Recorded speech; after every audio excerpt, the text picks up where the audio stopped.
Hello everyone, कैसे हो आप सब। आई होप आप सब अच्छे से होंगे। My name is Khan Shaukat and I welcome you back to the triple S YouTube channel. जैसे कि आप सबको पता है, अभी मैं आपको प्रैक्टिस सेट्स करवा रहा हूँ regarding your computer statistics and mathematics module. और आज हम इसी प्रैक्टिस सेट की सीरीज़ को कंटिन्यू करते हुए इसका लेक्चर नंबर 5 करेंगे। अगर इससे पहले वाले 4 लेक्चर्स अभी तक आपने नहीं देखे हैं, आप प्लेलिस्ट में जा सकते हो, वहाँ पे आपको सारे लेक्चर्स एक साथ मिल जाएंगे। लेक्चर को शुरू करने से पहले I request you all to subscribe to this channel and do not forget to like and share the video. और ये आप सबके सामने फाइनेंस अकाउंट्स असिस्टेंट का मॉक टेस्ट शेड्यूल है। अगर आप इन सारे के सारे मॉक टेस्ट की फैसिलिटी को अवेल करना चाहते हो, आप ट्रिपल एस की ऐप को डाउनलोड कर सकते हो। वहाँ पे आपको ये सारे मॉक टेस्ट काफ़ी नॉमिनल से फ़ी पे मिल जाएंगे। तो चलिए हम शुरू करते हैं आज की क्लास को, starting with our question number 1।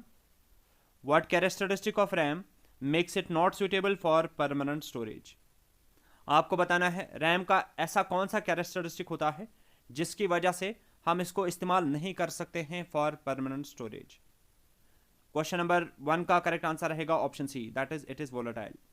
आप सबको पता होगी रैम वोलेटाइल नेचर की होती है, मतलब रैम का कंटेंट लॉस हो जाता है अगर हम अपने कंप्यूटर को ऑफ करेंगे। नेक्स्ट क्वेश्चन के बारे में बात कर लेते हैं। Which shortcut key is used to apply superscript formatting in MS Word. आपको बताना है एमएस वर्ड में हम किस शॉर्टकट की का इस्तेमाल कर लेते हैं सुपरस्क्रिप्ट अप्लाई करने के लिए। क्वेश्चन नंबर 2 का करेक्ट आंसर रहेगा option D, that is control plus shift plus plus. Likewise अगर मैं सबस्क्रिप्ट की बात करूंगा, एमएस वर्ड में अगर आपको सबस्क्रिप्ट अप्लाई करना होगा तो उसके लिए आप किस शॉर्टकट की का इस्तेमाल कर लेते हो, shift plus equal. Next question के बारे में बात कर लेते हैं। Which of the following is not a function of operating system. आपको बताना है फ्रॉम द गिवन 4 ऑप्शंस इसमें से कौन सी फंक्शनैलिटी नहीं है ऑपरेटिंग सिस्टम की। क्वेश्चन नंबर 3 का करेक्ट आंसर रहेगा ऑप्शन ए, वायरस प्रोटेक्शन। आप सबको पता होगी वायरस प्रोटेक्शन के लिए हमें एक और सॉफ्टवेयर यूज करना पड़ता है, रादर यूटिलिटी सॉफ्टवेयर यूज करना पड़ता है, जिसको हम क्या बोलते हैं, antivirus software. Antivirus software. Now if I talk about operating system, operating system क्या है, ये एक सिस्टम सॉफ्टवेयर है जो कि यूजर को एक इंटरफेस प्रोवाइड करके देता है in order to interact with the hardware. और ऑपरेटिंग सिस्टम हमें बहुत सारी फंक्शनैलिटीज़ प्रोवाइड करके देता है, जिन फंक्शनैलिटीज़ में मेमोरी मैनेजमेंट आता है, फाइल मैनेजमेंट आता है, डिस्क मैनेजमेंट आता है, प्रोसेस मैनेजमेंट आता है, रिसोर्स एलोकेशन आता है, सिक्योरिटी आती है। So these are some of the important functionalities of the operating system. Next question के बारे में बात कर लेते हैं। Which of the following is not an antivirus software. आपको बताना है फ्रॉम द गिवन 4 ऑप्शंस इसमें से कौन सी एग्जाम्पल नहीं है एंटीवायरस सॉफ्टवेयर की। क्वेश्चन नंबर 4 का करेक्ट आंसर रहेगा ऑप्शन बी, ईथरकल्क। अगर आपने ये नाम पहली बार सुना है तो मैं इसके बारे में आपको थोड़ा सा बताना चाहूंगा। यहाँ पे ईथरकल्क क्या है, आप सिंपली बोल सकते हो ये एक स्प्रेडशीट एडिटर है। ठीक है, मैं यहाँ पे लिखूंगा अभी, it is a web based collaborative spreadsheet editor। So ये एग्जाम्पल नहीं है एंटीवायरस सॉफ्टवेयर की। नेक्स्ट क्वेश्चन के बारे में बात कर लेते हैं। What is the vision of e Kranti. आपको बताना है ई क्रांति का विजन क्या है। क्वेश्चन नंबर 5 का करेक्ट आंसर रहेगा option D, that is transforming e governance for transforming governance. ठीक है, अब ई क्रांति के बारे में 2-3 पॉइंट्स आपको याद रखने हैं। पहला पॉइंट यहां पे मैं लिखूंगा, ई क्रांति का एक और नाम आता है, दैट इज NEGP 2.0, NEGP 2.0। और इस NEGP की फुल फॉर्म क्या है, that is national e governance plan 2.0। ठीक है, इस ई क्रांति के कुछ मिशन मोड प्रोजेक्ट्स हैं। There are total of 44 mission mode projects of e Kranti, ठीक है। और ये जो ई क्रांति है, it is the fifth pillar of digital India.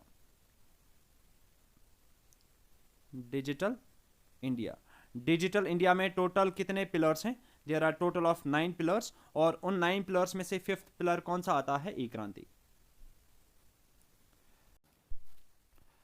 Next question के बारे में बात करते हैं।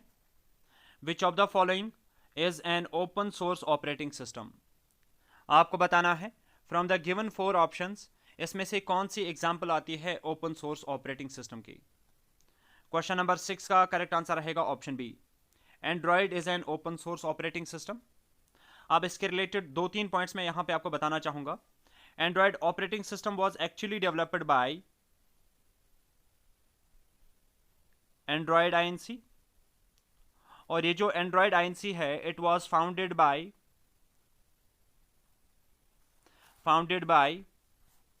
एंडी रूबिन, और एंडी रूबिन के साथ 3 और पर्सनालिटीज भी है, लेकिन वो आपको याद रखने की जरूरत नहीं है। और किस साल में इसने ये फाउंड किया था? 2003 में। फिर क्या होता है? 2005 में गूगल फिर एक्वायर कर लेता है किसको?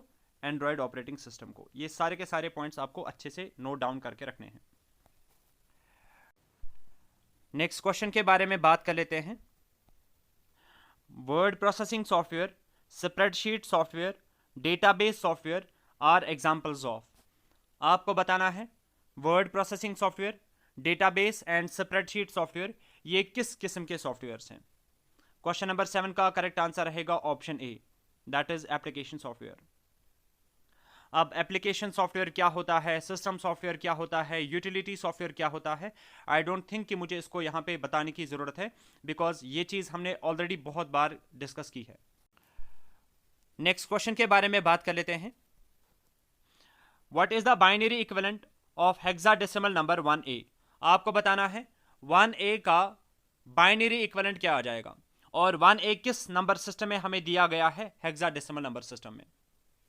इस कन्वर्जन को करने से पहले मैं आपको हेक्साडेसिमल नंबर सिस्टम के बारे में थोड़ा सा यहां पे बताना चाहूंगा। और ये वाला क्वेश्चन ऑलरेडी VLW के पेपर में पूछा गया था with all the wrong options, ठीक है।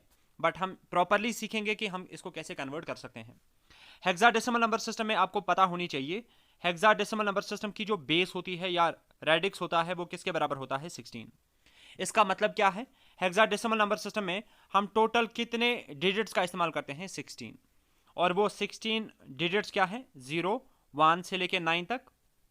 फिर 10 को रिप्रेजेंट किया जाता है A से, 11 को B से, C, D, E और 15 को रिप्रेजेंट किया जाता है किसे? F से। मींस जो हेक्साडेसिमल नंबर सिस्टम है ना, इसका जो रेंज है वो कहां से कहां तक आता है? 0 से लेके 15 तक। और 15 को किससे रिप्रेजेंट किया जाता है? F से, ठीक है। अब नेक्स्ट पॉइंट जो कि आपको पता होनी चाहिए, शायद मैंने प्रीवियस क्लास में भी आपको बताया होगा, 0 से लेके 15 तक किसी भी नंबर को रिप्रेजेंट करने के लिए मुझे 4 बिट्स की जरूरत होती है। मैं 0 से लेके 15 तक किसी भी नंबर को रिप्रेजेंट कर सकता हूं by the help of 4 bits. अब अगर मैं नंबर लूंगा, नंबर यहां पे क्या आ रहा है? 1A, क्योंकि ये हेक्साडेसिमल फॉर्मेट में आ रहा है, हर एक डिजिट को मुझे 4 बिट से रिप्रेजेंट करना है। अगर मैं 1 को 4 बिट से रिप्रेजेंट करूंगा तो वो क्या आ जाएगा? 0001। और अगर मैं A को 4 बिट्स की मदद से रिप्रेजेंट करूंगा, A किस चीज को रिप्रेजेंट कर रहा होता है? 10 को। 10 को अगर मैं 4 बिट से रिप्रेजेंट करूंगा तो वो क्या आ जाएगा? 1010। अब ये मैंने कैसे कर लिया, इसके लिए आपको नंबर सिस्टम अच्छे से सीखना पड़ेगा। मैं एक बार फिर से तो भी शॉर्टकट में आपको बता देता हूं। A किस चीज को रिप्रेजेंट करता है? 10 को। और 10 में कैसे लिख सकता हूं? 1 2 4 8। मैजिक ट्रिक अगर आपको याद होगी, 1 2 4 8। मुझे नंबर क्या बनाना है? 10। तो 10 के लिए मुझे किस किस नंबर की जरूरत पड़ेगी? एक तो 8 की जरूरत पड़ेगी और एक तो 2 की जरूरत पड़ेगी। तो इस 8 और 2 की जगह पे मैं क्या डालूंगा? 1। तो हो गया 8 + 2 कितना हो गया? 10। बाकी जगहों पे क्या डालेंगे? 0 0। इस तरीके से आप क्या कर सकते हो? A को कन्वर्ट कर सकते हो बाइनरी में, ठीक है। अब ये पॉइंट भी आपको पता होगी, लेफ्ट साइड से चाहे आप कितने ही जीरोस इसको अपेंड क्यों ना करो, उससे कोई फर्क नहीं पड़ता है। इनको हम चाहे तो डिस्कार्ड भी कर सकते हैं। तो यहां पे क्या बचेगा? 1 1 0 1 0, 1 1 0 1 0। So the right answer of our question number 8 will be option B. Hopefully ये पॉइंट आपको समझ में आ गया होगा। इन केस डाउट आता है आप वो मुझे कमेंट सेक्शन में मेंशन करके बता सकते हो, ठीक है। और अगर आपको नंबर सिस्टम सीखना है उसके लिए भी आप मुझे कमेंट सेक्शन में मेंशन करके बताओगे कि हमें नंबर सिस्टम के रिलेटेड 1 या 2 लेक्चर्स लाइए सर, मैं आपको पूरी तरीके से पढ़ाने की कोशिश करूंगा। नेक्स्ट क्वेश्चन के बारे में बात कर लेते हैं। A program that converts assembly language to machine language is called. आपको बताना है वो कौन सा ट्रांसलेटर प्रोग्राम होता है जो कि कन्वर्ट करता है असेंबली लैंग्वेज प्रोग्राम को into machine language. Assembly language program आ रहा है तो यहाँ पे ऑप्शन को देख के ही आपको समझ में आना चाहिए, इसका करेक्ट आंसर बनेगा option C, that is assembler. अब असेंबली लैंग्वेज क्या होती है? ये एक प्रोग्रामिंग लैंग्वेज है, और ये किस कैटेगरी की प्रोग्रामिंग लैंग्वेज है? Low level programming language, low level programming language. और इसमें हम किस चीज का इस्तेमाल करते हैं? निमोनिक्स का, निमोनिक्स का, ठीक है। यहां पे हम सिंबल्स का इस्तेमाल कर लेते हैं ताकि मशीन लैंग्वेज से हम बच सकें। मशीन लैंग्वेज काफ़ी ज़्यादा कॉम्प्लिकेटेड है बिकॉज हमें हर एक चीज़ को लिखना पड़ता है in the form of zeros and ones, तो उसको याद रखना, उसको प्रॉपरली प्रोग्राम करना डिफिकल्ट हो जाता था, इसीलिए डेवलप की गई थी कौन सी? असेंबली लैंग्वेज, ठीक है। असेंबली लैंग्वेज में निमोनिक्स का इस्तेमाल किया जाता है। बाद में इन निमोनिक्स को मशीन लैंग्वेज में कन्वर्ट करने के लिए हम किस सॉफ्टवेयर का इस्तेमाल करते हैं? असेंबलर का। बात करते हैं कंप्यूटर सेक्शन के लास्ट क्वेश्चन के बारे में। विच of the following is a transport layer protocol. आपको बताना है इनमें से कौन सा ट्रांसपोर्ट लेयर प्रोटोकॉल है ऑफ ओएसआई मॉडल। ओएसआई की फुल फॉर्म क्या आती है? That is open system interconnection. और ओएसआई मॉडल में टोटल कितनी लेयर्स हैं? 7 लेयर्स। और वो 7 लेयर्स क्या है वो भी मैं आपको एक बार लिख के बता देता हूं। यहां पे सबसे ऊपर आती है एप्लीकेशन लेयर, जल्दी जल्दी लिखेंगे, एप्लीकेशन लेयर। दूसरी लेयर आती है प्रेजेंटेशन लेयर। तीसरी लेयर आती है सेशन लेयर। फिर आती है ट्रांसपोर्ट लेयर। फिर आता है नेटवर्क लेयर। फिर डेटा लिंक लेयर। और लास्ट पे क्या आती है? फिजिकल लेयर, फिजिकल लेयर, ठीक है। अब आपको क्या बताना है इनमें से कौन सा ट्रांसपोर्ट लेयर प्रोटोकॉल है। क्वेश्चन नंबर 10 का जो करेक्ट आंसर रहेगा that will be option D, TCP. TCP की फुल फॉर्म क्या आती है? दैट इज ट्रांसमिशन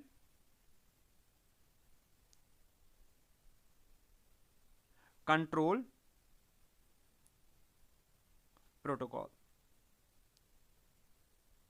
ठीक है। अब और 2-3 पॉइंट्स अगर मैं यहां पे आपको बताऊंगा। ट्रांसपोर्ट लेयर पे 2 इंपॉर्टेंट प्रोटोकॉल्स इस्तेमाल किए जाते हैं। एक आपका आता है टीसीपी जो मैंने आपको बताया, और एक और प्रोटोकॉल आता है with the name UDP. UDP की फुल फॉर्म आती है यूजर डेटाग्राम प्रोटोकॉल। ये दोनों प्रोटोकॉल्स किस लेयर के प्रोटोकॉल्स हैं? ट्रांसपोर्ट लेयर के protocols. Likewise if I talk about application layer, application layer का कौन कौन सा प्रोटोकॉल यहां पे आता है? लाइक HTTP ले लो या HTTPS ले लो, दोनों एप्लीकेशन लेयर प्रोटोकॉल्स हैं। वैसे ही FTP भी क्या है? ये भी एक एप्लीकेशन लेयर प्रोटोकॉल है। वैसे ही simple mail transport protocol, transfer protocol, ये भी एप्लीकेशन लेयर प्रोटोकॉल है, एटसेट्रा। तो ये सारी की सारी एग्जांपल्स आती है एप्लीकेशन लेयर प्रोटोकॉल की। और IP जो यहाँ पे ऑप्शंस में आ रहा है ना, IP किस लेयर का प्रोटोकॉल है? नेटवर्क लेयर का। ये सारे के सारे पॉइंट्स आप नोट डाउन करके रखोगे। तो होपफुली कंप्यूटर के सारे क्वेश्चंस आपको अच्छे से समझ में आ गए होंगे। इन केस कहीं पे कोई भी डाउट आता है वो आप मुझे कमेंट सेक्शन में मेंशन करके बता सकते हैं। Now moving on to statistics module. Which of the following is not a measure of mortality. आपको बताना है इनमें से कौन सा मेजर ऑफ मोर्टेलिटी नहीं है। मोर्टेलिटी का मतलब ही क्या होता है? Death rate. मोर्टेलिटी का मतलब होता है डेथ रेट। आपको बताना है इनमें से कौन सा मेजर ऑफ डेथ रेट नहीं है। क्वेश्चन नंबर 11 का करेक्ट आंसर रहेगा ऑप्शन डी, NRR। NRR की फुल फॉर्म क्या आती है? That is net reproduction rate. It is not a measure of mortality. While as अगर मैं CDR की बात करूंगा, मतलब क्रूड डेथ रेट, ये भी मेजर है मोर्टेलिटी का। ASDR stands for age specific death rate, ये भी मोर्टेलिटी का मेजर है। SDR stands for standardised death rate, ये भी मोर्टेलिटी का एक मेजर है। Let's talk about question number 12। Census is also known as dash. आपको बताना है सेंसस का दूसरा नाम क्या आता है। क्वेश्चन नंबर 12 का करेक्ट आंसर रहेगा option B, that is complete enumeration. Census में हर एक इंडिविजुअल से डेटा कलेक्ट किया जाता है, that is why it is also known as complete enumeration. Well as if I talk about survey, survey का एक और नाम क्या आता है, दैट इज सैंपल इनुमरेशन। ये सारे पॉइंट्स आप नोट डाउन करके रखोगे। नेक्स्ट क्वेश्चन के बारे में बात कर लेते हैं। The accuracy and consistency of data can be verified by which of the following methods. आपको बताना है अगर आपको अपने डेटा की कंसिस्टेंसी एंड एक्यूरेसी को चेक करना होगा तो आप उसके लिए क्या मेथड इस्तेमाल करोगे। क्वेश्चन नंबर 13 का करेक्ट आंसर रहेगा ऑप्शन ए, स्क्रूटिनी। ठीक है, ये एक अच्छा मेथड है, it involves critical examination of data. ठीक है, डेटा की कंसिस्टेंसी एंड एक्यूरेसी को वेरीफाई करने के लिए आप क्या करोगे, स्क्रूटिनी मेथड का इस्तेमाल करोगे। नेक्स्ट क्वेश्चन के बारे में बात कर लेते हैं। पास्चीज इंडेक्स हैज डैश बायस। आपको बताना है पास्चीज इंडेक्स में कौन सा बायस पाया जाता है। क्वेश्चन नंबर 14 का करेक्ट आंसर रहेगा ऑप्शन सी, डाउनवर्ड बायस। ठीक है, while as if I'll talk about Laspers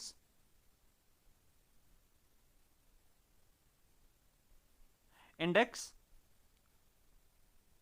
इसमें कौन सा बायस पाया जाता है, अपवर्ड बायस, अपवर्ड बायस। अब इनकी मीनिंग भी अगर मैं आपको थोड़ा सा यहां पे बताऊंगा, that is what do we mean by downward bias. यहां पे जो वैल्यू होता है ना, वो ये अंडर एस्टिमेट करता है, ये अंडर एस्टिमेट करता है किसको, ट्रू वैल्यू को। वाइल एज लास्पीस प्राइस इंडेक्स जो है ना, ये क्या करता है, ये ओवर एस्टिमेट करता है, ये ओवर एस्टिमेट करता है ट्रू वैल्यू को। नेक्स्ट क्वेश्चन के बारे में बात कर लेते हैं। Questions constructed in such a manner that suggest an expected answer are identified as. आपको बताना है वो कौन से क्वेश्चंस होते हैं जहां पे रेस्पॉन्सर को यही से एक सजेशन दिया जाता है कि आप इसका आंसर किसी स्पेसिफिक रेस्पेक्ट में दे दो। उन क्वेश्चंस को बोला जाता है लीड क्वेश्चंस। क्वेश्चन नंबर 15 का करेक्ट आंसर रहेगा ऑप्शन डी। और लीड क्वेश्चंस की वजह से जो आपके रेस्पॉन्सेज होंगे ना, वो हमेशा क्या होते हैं, बायस्ड। नेक्स्ट क्वेश्चन के बारे में बात कर लेते हैं। Questionnaire is a dash source of data collection. आपको बताना है क्वेश्चनियर कौन सा सोर्स होता है डेटा कलेक्शन का। क्वेश्चन नंबर 16 का करेक्ट आंसर रहेगा ऑप्शन बी, क्वेश्चनियर एक primary source of data collection होता है। और ये जो क्वेश्चनियर है ना, इसका कॉन्सेप्ट किसने दिया था, it was invented by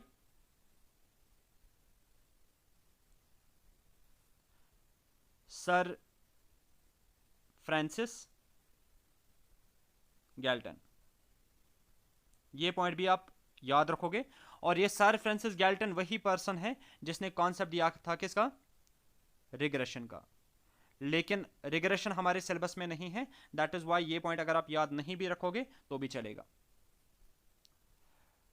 let's talk about question number 17।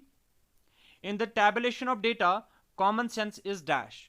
आपको बताना है टैबुलेशन ऑफ डेटा में कॉमन सेंस क्या होता है, चीफ रिक्विजिट। क्वेश्चन नंबर 17 का करेक्ट आंसर रहेगा ऑप्शन सी। ठीक है, और अकॉर्डिंग टू ए एल बाउली, ये किसका स्टेटमेंट है, ए एल बाउली का। अकॉर्डिंग टू ए एल बाउली, in the tabulation of data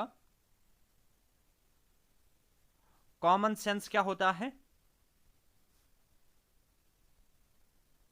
chief requisite and experience क्या होता है, चीफ टीचर।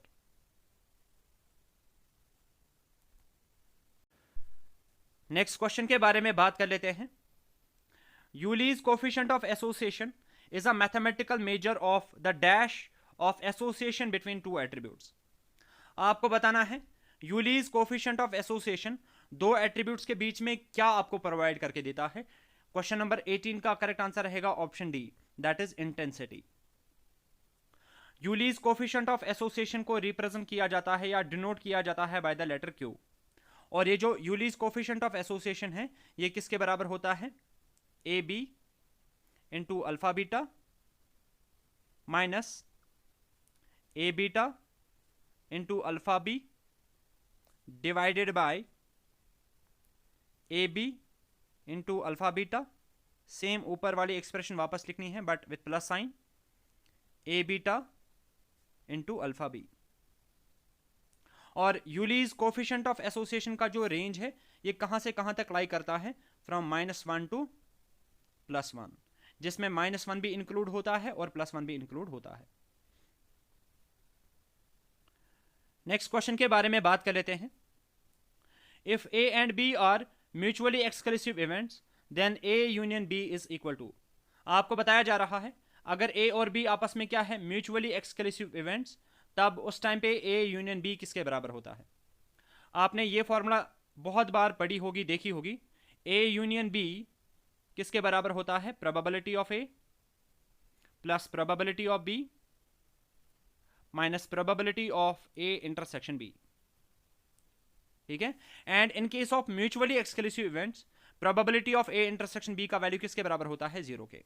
अगर मैं यहां पे 0 पुट करूंगा तो ए यूनियन बी किसके बराबर आ जाएगा, probability of A plus probability of B.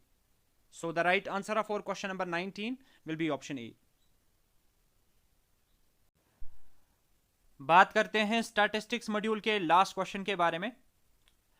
Special purpose tables are also known as. आपको बताना है स्पेशल पर्पस टेबल का एक और नाम क्या आता है। क्वेश्चन नंबर 20 का करेक्ट आंसर रहेगा option B, summary table. Summary table का एक और नाम भी आता है, दैट इज इंटरप्रिटेटिव टेबल।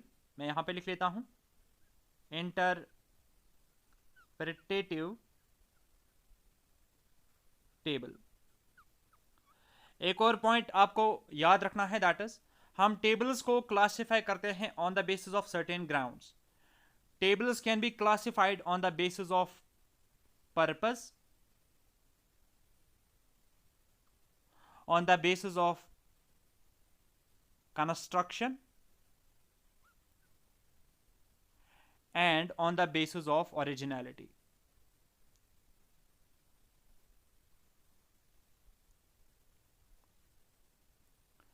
बात करते हैं क्वेश्चन नंबर 21 के बारे में, और यहां से हमारा मैथमेटिक्स मॉड्यूल स्टार्ट हो जाता है।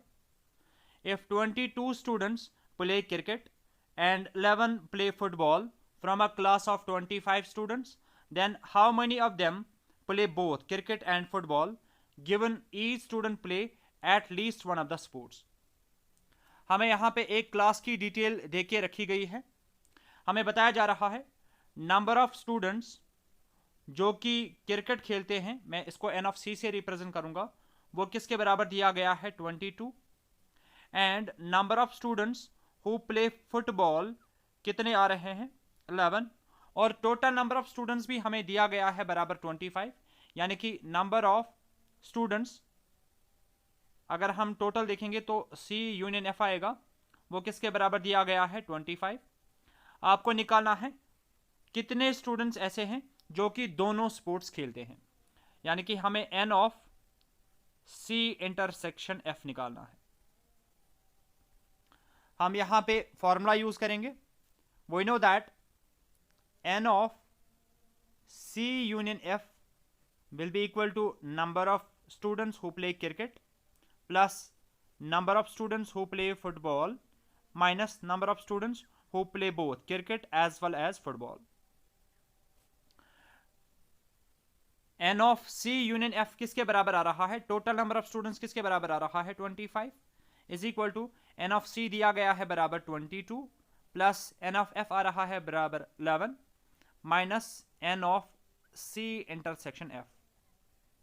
तो n of C intersection F किसके बराबर आएगा, this will be equal to 33 minus 25। आराम से कर सकते हैं हम ऐसा। इसको अगर मैं एक स्टेप सॉल्व करूंगा तो ये क्या आ जाएगा, 8। So the right answer of for question number 21 will be option A.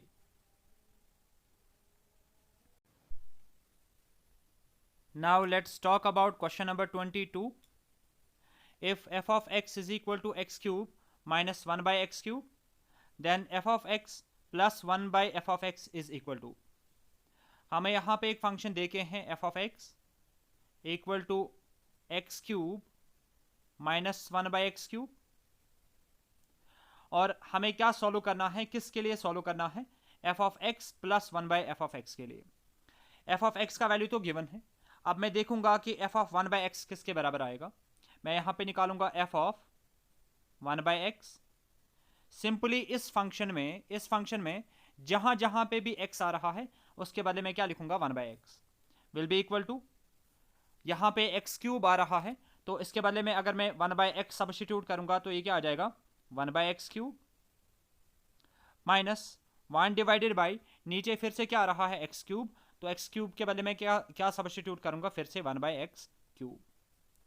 तो f ऑफ 1/x किसके बराबर आएगा, this will be equal to 1 का क्यूब करेंगे तो 1 डिवाइडेड बाय x का क्यूब करेंगे तो x³ माइनस ये क्या आ जाएगा, 1 डिवाइडेड बाय x का क्यूब करेंगे तो फिर से क्या आ जाएगा, x³ ही, which will be equal to 1/x³ minus, आपको पता है ये आप डायरेक्टली यहां पे लेके जा सकते हो, तो ये आ जाएगा x³ divided by 1, divided bye 1 लिखने की जरूरत नहीं है।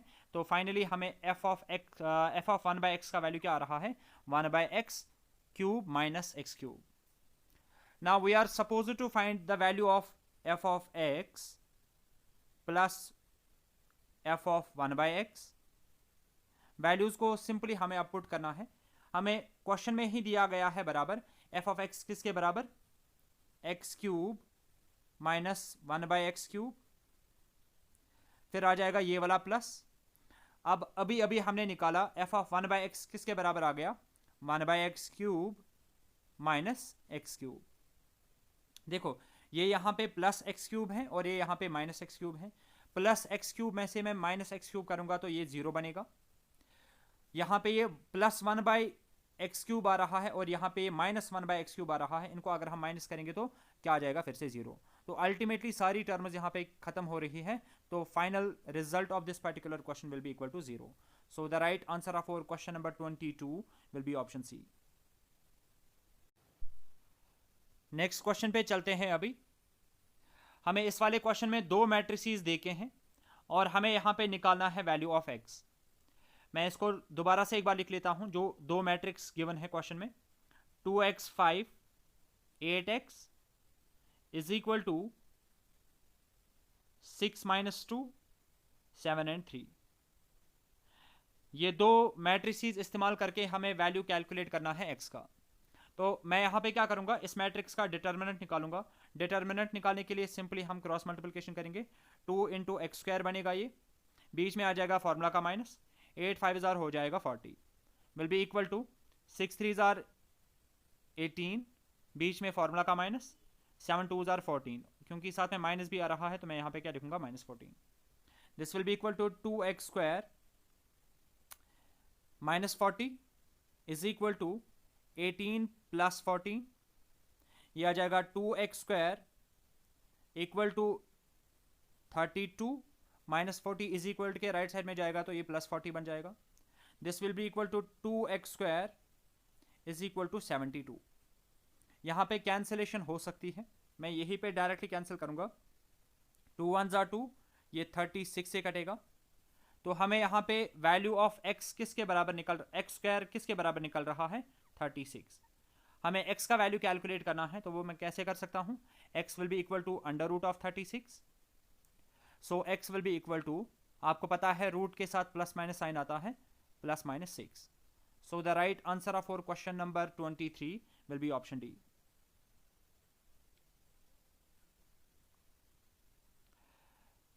बात करते हैं नेक्स्ट क्वेश्चन के बारे में। If f of x is equal to x dot sine x then f dash π/2 is equal to, हमें एक फंक्शन यहां पे देखे हैं f ऑफ x बराबर x इंटू साइन एक्स। आपको क्या निकालना है, f डैश यानी कि differentiation of x eight x is equal to π/2। ठीक है, बहुत बेसिक लेवल का क्वेश्चन है। फिर से हम यहाँ पे प्रोडक्ट रूल इस्तेमाल करेंगे। f डैश x, अगर मैं इस पर डिफरेंशिएशन अप्लाई करूंगा, मैं क्या कर सकता हूँ, x को एज इट इज रखूंगा और डिफरेंशिएशन करूंगा साइन की। साइन की डिफरेंशिएशन क्या आती है, cos x, फिर आ जाएगा फॉर्मूला का प्लस।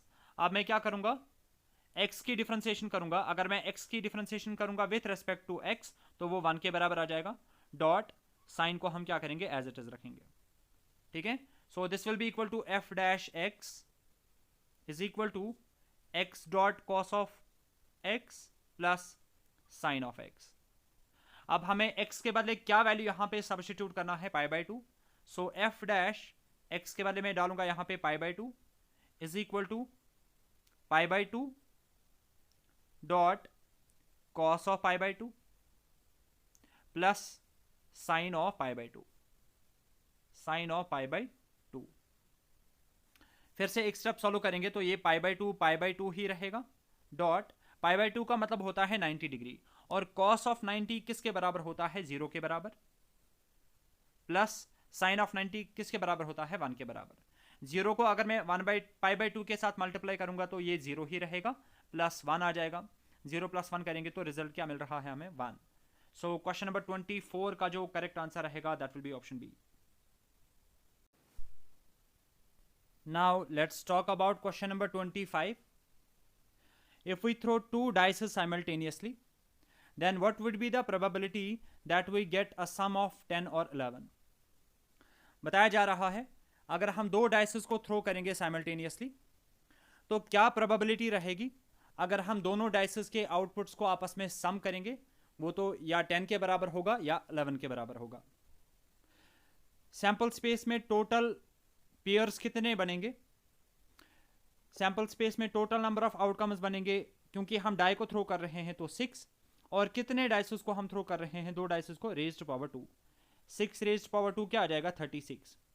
ये हमारे क्या बन जाएंगे, टोटल नंबर ऑफ आउटकम्स। और ये टोटल आउटकम्स आप कैसे रिप्रेजेंट कर सकते हो, इस तरीके से 1,1 1,2 होते होते फिर आ जाएगा ये 1,6 तक, फिर इसी तरीके से 2,1 से लेके 2,6 तक, और फाइनली यहाँ पे ये आ जाएगा 6,1 से लेके 6,6 तक। ये हमारे सारे के सारे 36 आउटकम्स बन जाएंगे। अब हमें देखना है कि इनमें से कौन कौन सा आउटकम ऐसा है जहाँ पे हमारा सम क्या बनेगा, या तो 10 या तो 11। तो मैं फेवरेबल आउटकम्स की यहाँ पे बात कर रहा हूँ। फेवरेबल आउटकम्स वो क्या क्या आ जाएगा, एक फेवरेबल आउटकम हमारा यहाँ पे बन सकता है लाइक 4,6, जहाँ पे टोटल सम क्या बन रहा है 10, और क्या आ सकता है 5,5, यहाँ पे भी टोटल सम क्या बन रहा है 10, 5,6 टोटल सम क्या बन रहा है 11। लाइकवाइज मैं कर सकता हूँ 6,4 टोटल सम क्या बनेगा 10, या 6,5 टोटल सम क्या बनेगा 11। तो फेवरेबल आउटकम्स हमारे कितने यहाँ पे बन रहे हैं, 1 2 3 4 5। सो रिक्वायर्ड प्रोबेबिलिटी यहाँ पे क्या आ जाएगी, फेवरेबल आउटकम्स कितने हैं 5 डिवाइडेड बाय टोटल आउटकम्स कितने हैं 36। So the right answer of our question number 25 will be option A. बात करते हैं क्वेश्चन नंबर 26 के बारे में। The magnitude of the vector 6i plus 2j plus 3k is equal to, आपको इस पर्टिकुलर वेक्टर का मैग्नीट्यूड निकालना है, और वेक्टर क्या है 6i plus 2j plus 3k। अगर मैं इसका मैग्नीट्यूड निकालूंगा वो किसके बराबर होता है, अंडर रूट ऑफ 6 का square plus 2 square plus 3 square. This will be equal to 6 का स्क्वायर करेंगे तो 36 प्लस 2 स्क्वायर हो गया 4 प्लस 3 स्क्वायर हो गया 9। ये आ जाएगा magnitude of the vector will be equal to 49। तो इसको मैं ऐसे भी लिख सकता हूं 7 स्क्वायर, स्क्वायर और रूट आपस में कैंसिल, तो क्या बचेगा यहाँ पे 7। So the right answer of question number 26 will be option C. बात करते हैं क्वेश्चन नंबर 27 के बारे में। The coefficient of the middle term in the expansion of 2 plus 3x raised to power 4 is. हमें यहाँ पे एक एक्सप्रेशन देके हैं और वो एक्सप्रेशन क्या है, 2 plus 3x raised to power 4। आपको बताना है इस एक्सप्रेशन का अगर हम मिडल टर्म निकालेंगे उसका कोफिशिएंट किसके बराबर होगा। कोफिशिएंट निकालने से पहले आपको 2-3 पॉइंट्स यहाँ पे सबसे पहले याद रखने हैं। मैं एक पॉइंट यहाँ पे लिखूंगा, if exponent of expression is equal to n, अगर एक्सप्रेशन का कोफिशिएंट किसके बराबर होगा, n के बराबर, देन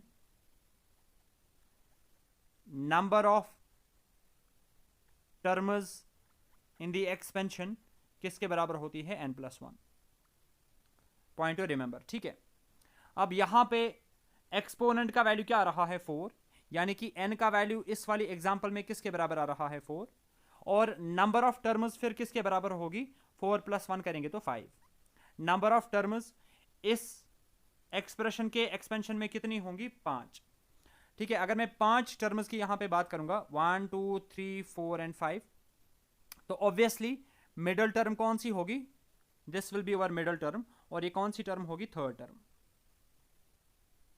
तो यहां पे मैं कुछ ऐसा बोल सकता हूं, हमें इस एक्सप्रेशन की थर्ड टर्म निकालनी है और उसका हमें कोफिशिएंट देखना है कि वो किसके बराबर होगा। एक और पॉइंट जो आपको यहां पे याद रखना है, दैट इज जिस भी टर्म को आपको कैलकुलेट करना होगा, हमें इस वाली एग्जांपल में थर्ड टर्म कैलकुलेट करना है। तो अगर मुझे आर का वैल्यू कैलकुलेट करना होता है, वो होता है बराबर टर्म -1। जो टर्म हम निकाल रहे हैं उसमें से हम -1 करेंगे, थर्ड टर्म हम निकाल रहे हैं तो उसमें -1 करेंगे तो क्या आ जाएगा, 2। तो आर का वैल्यू इस पर्टिकुलर एग्जांपल में किसके बराबर आ रहा है, 2 के। Now we are good to solve this particular example. हमें यहाँ पे n का वैल्यू किसके बराबर आ रहा है, 4 के, और r का वैल्यू किसके बराबर आ रहा है, 2 के। अब मैं फॉर्मूला लिख लेता हूं। फॉर्मूला क्या है, for x + a raise to power n, अगर हमें क्या निकालना होगा, tr+1 निकालना होता है, वो होता है बराबर ncr into x raise to power n - r into a raise to power r। ये एक्सप्रेशन, ये फॉर्मूला आपको एज इट इज याद रख लेनी है। अब हमें पता है n का वैल्यू क्या है, r का वैल्यू क्या है, और अगर आप देखोगे यहाँ पे हमारे पास एक्सप्रेशन क्या है, x + a, और यहाँ पे हमारे पास एक्सप्रेशन क्या है, 2 + 3x। तो यहाँ से हमें पता चल रहा है x का वैल्यू किसके बराबर होगा, 2 के, और a का वैल्यू किसके बराबर होगा, 3x, ठीक है। सारी की सारी टर्म्स का वैल्यू हमें यहाँ पे पता चल गया। अब हम वैल्यूज को पुट करेंगे, तो मुझे क्या निकालना है, T3 निकालना है, क्योंकि मुझे टर्म थर्ड निकालनी है। T3 will be equal to NCR।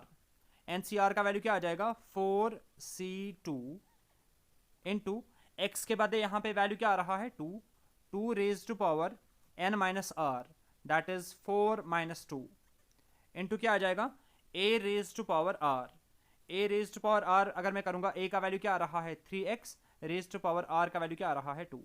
So this will be equal to 4C2, अगर आप सॉल्व करोगे तो वो आ जाएगा बराबर 6 इंटू 2 रेज टू पावर 4 - 2 करेंगे तो 2 रेज पावर 2 होता है बराबर 4 के, इंटू ये 3 का भी स्क्वायर है, 3 का स्क्वायर करेंगे तो 9, और x का भी स्क्वायर है तो क्या आ जाएगा, x², ठीक है। अगर आप 6 × 4 × 9 करोगे तो वो आ जाएगा बराबर 216, और साथ में क्या है, x²। So the right answer of our question number 27 will be option B. बात करते हैं नेक्स्ट क्वेश्चन के बारे में। आमिर इन्वेस्टेड, यहां पे हर नहीं आएगा, हिज आएगा, saving in 2 schemes at the rate of 15% per annum and 25% per annum on compound interest respectively in the ratio of 7:5। Aamir अपनी सेविंग 2 स्कीम्स पे लगाता है। एक स्कीम पे इसको 15% पर एनम का कंपाउंड इंटरेस्ट मिलता है, और दूसरी स्कीम पे इसको 25% का कंपाउंड इंटरेस्ट मिलता है एनुअली।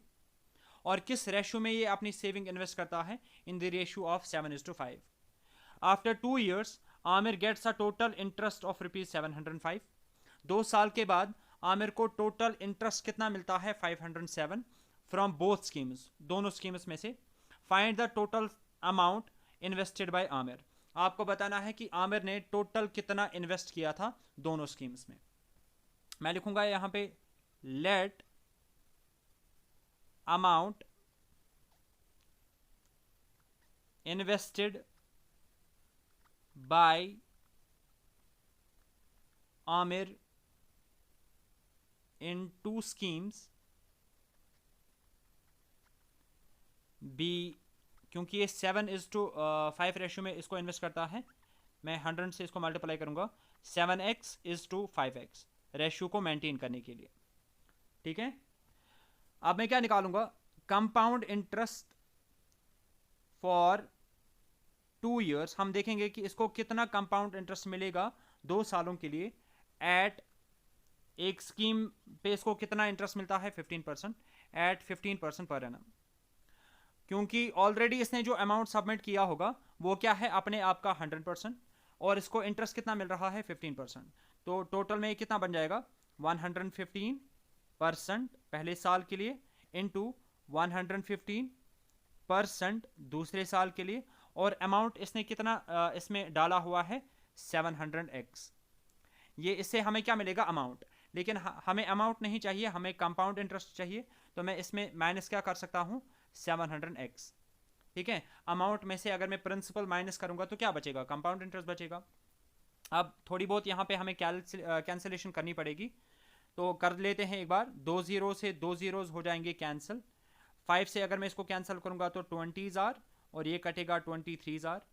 फिर से हम इसको कैंसिल कर सकते हैं, 4 से कटेगा, 4 से कटेगा, और ये फिर से 23 से कटेगा।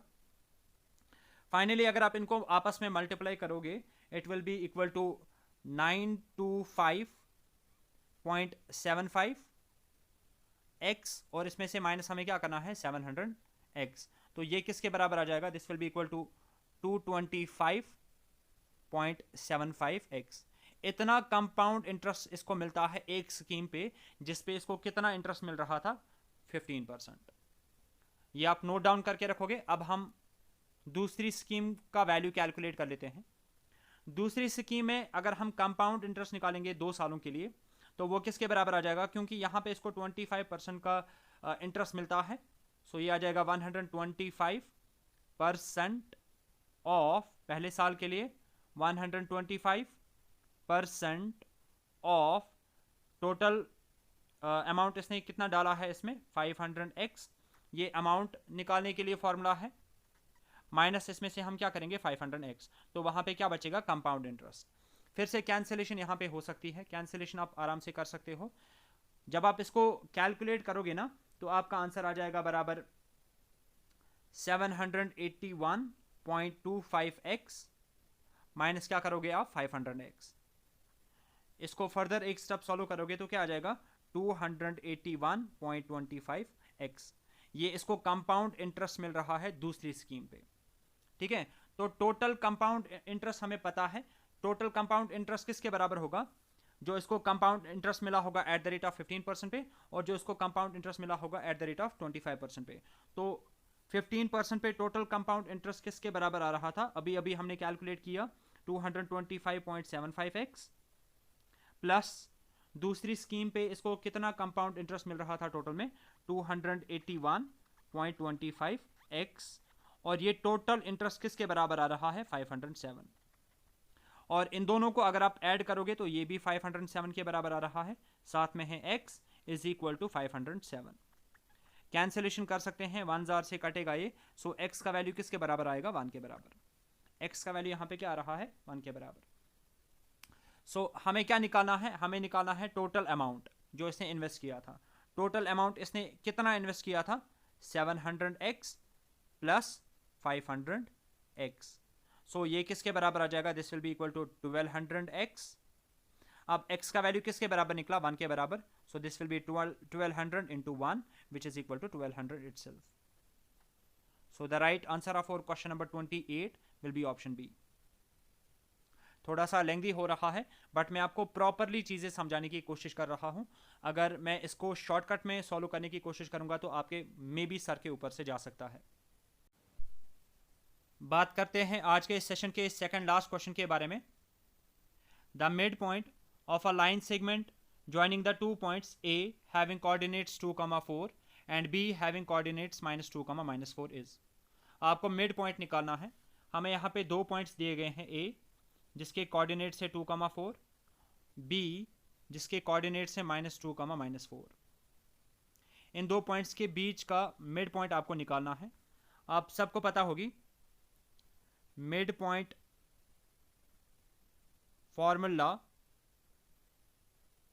किसके बराबर होती है x1 plus x2 by 2, comma y1 plus y2/2। अगर मैं यहाँ पे वैल्यूज पुट करूंगा उससे पहले आपको पता होने चाहिए कि यहाँ पे x1 क्या है, y1 क्या है। This will B over x1 y1, this will B over x2 y2। तो x1 प्लस x2 अगर हम करेंगे तो वो क्या आ जाएगा, x1 का वैल्यू क्या है -2 प्लस x2 का वैल्यू क्या है 2 डिवाइडेड बाई 2, कॉमा y1 का वैल्यू क्या है -4 प्लस y2 का वैल्यू क्या है +4 डिवाइडेड बाई 2। तो इसको अगर मैं सॉल्व करूंगा, -2 + 2 करेंगे तो 0/2 आ जाएगा, -4 + 4 करेंगे तो 0/2 फिर से आ जाएगा। सो यहाँ पे इस क्वेश्चन का करेक्ट आंसर क्या रहेगा, 0,0, ऑप्शन ए। बात करते हैं आज के सेशन के लास्ट क्वेश्चन के बारे में। The pair of linear equations x + 2y - 5 = 0 and -4x - 8y + 20 = 0 है। आपको बताना है इस पेयर ऑफ लीनियर इक्वेशन का सॉल्यूशन क्या होगा, unique solution, two solutions, infinitely many solutions और नो सॉल्यूशन।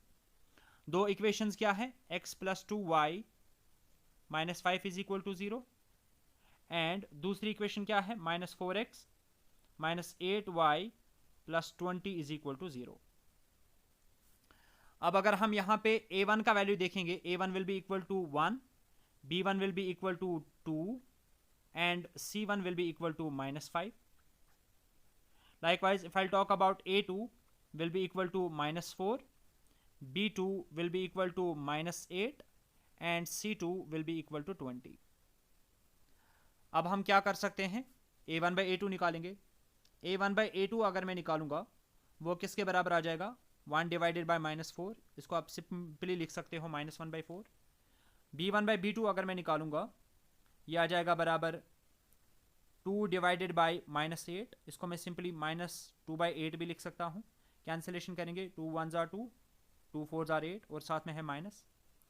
साथ ही साथ मैं लिखूंगा यहाँ पे c1/c2, c1/c2 किसके बराबर आ जाएगा, -5 डिवाइडेड बाई 20, फिर से कैंसिलेशन करेंगे, 1 ज़ार 4 ज़ार, तो ये भी क्या आ रहा है -1/4।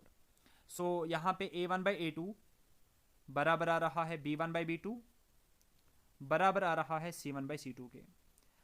जब भी ऐसी कंडीशन सेटिस्फाई हो जाती है देन वी से दैट और pair of linear equations have infinitely many solutions. Question number 30 का करेक्ट आंसर रहेगा ऑप्शन सी। तो होपफुली आज के सारे क्वेश्चंस आपको अच्छे से समझ में आ गए होंगे। इन केस कहीं पे कोई भी डाउट आता है वो आप मुझे कमेंट सेक्शन में ज़रूर मेंशन करके बताओगे। Hope you like the session. अगर अच्छा लगा do hit the like button. मिलते हैं अब अपने नेक्स्ट लेक्चर में। Till then take a very good care of yourself. Good bye.